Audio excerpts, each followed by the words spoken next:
Hello there, this is the Bookkeeping Master on YouTube. Welcome to Step 9, Part 9. In this video, I'm going to go through the basics of the profit and loss account, or in other words, retained earnings.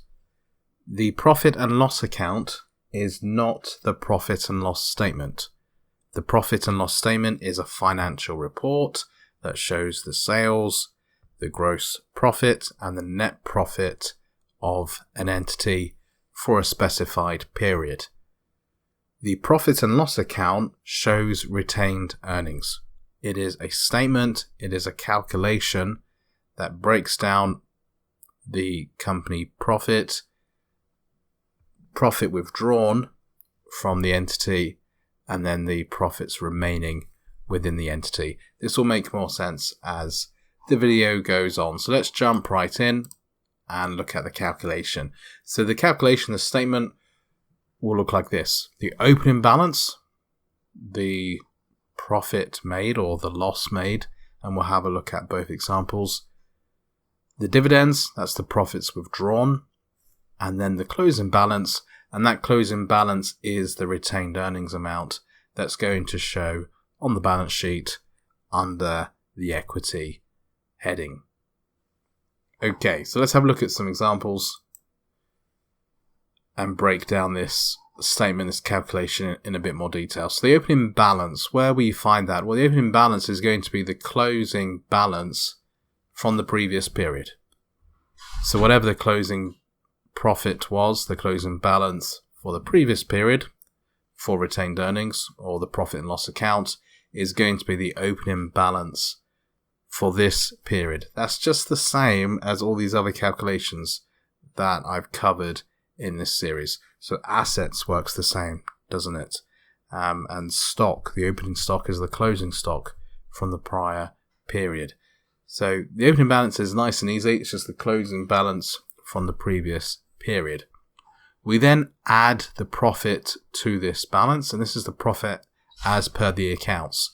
And this is the profit after taxation. So this is why we're doing this now. We're doing this last after everything has been done. So it's the profit on the profit and loss statement after all of our adjustments and calculations, including the taxation. So once the taxation has been posted to the accounts, debit tax expense, which shows on the profit and loss statement, whatever profit figure is left remaining, the net profit at the bottom of the statement, that's the profit we're going to add to our profit and loss account calculation, our retained earnings calculation. We then minus any dividends. So dividends are those withdrawals, those payments of profits to shareholders or owners.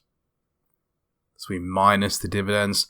That then gives us a closing profit or retained earnings or retained profits. So let's have a look at two calculations. We have one here that shows a closing profit and one that shows a closing loss, because you'll probably deal with both. If you have a company that's making losses, especially consecutive losses, it's likely to have a negative retained earnings figure, a negative profit and loss account. Okay, so we have the opening balance of 5,000 in this case. These are two separate businesses, so don't think one's after the other.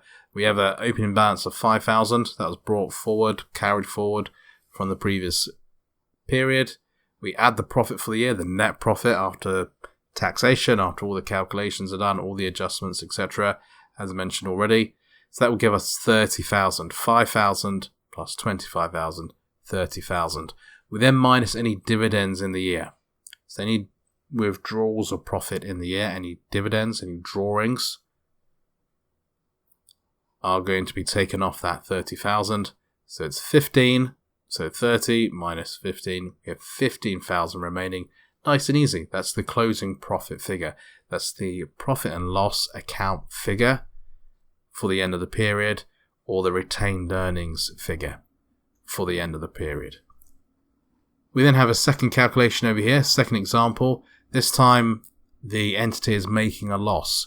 So we have a negative opening balance. That means the closing balance in the previous period was negative. So it's like this accumulated loss rather than retained profits. We add the loss. So if there was a loss in the year of 15,000, that will give us negative 20,000. You might wonder why there's no dividends here. Well, you can't withdraw profits. You can't take profits out if there are no profits. If there is a negative profit and loss account, it's very likely you can't withdraw profits because there are no profits. It's as simple as that. And this would actually show as negative on the balance sheet. So under equity, you would have a negative figure for the profit and loss account or the retained earnings account. Covered in 6 minutes. Very basic, very simple. I do plan on making more content and going into this in a lot more detail with more examples. This is a course that's covering all aspects of preparing year-end accounts. So I am going through some of these steps more quickly than perhaps I should, but there will be more content in future that goes into real detail, into retained earnings, into stock adjustments, into reconciliations, and all the things, all the steps covered in this course. I'll speak to you in the next video.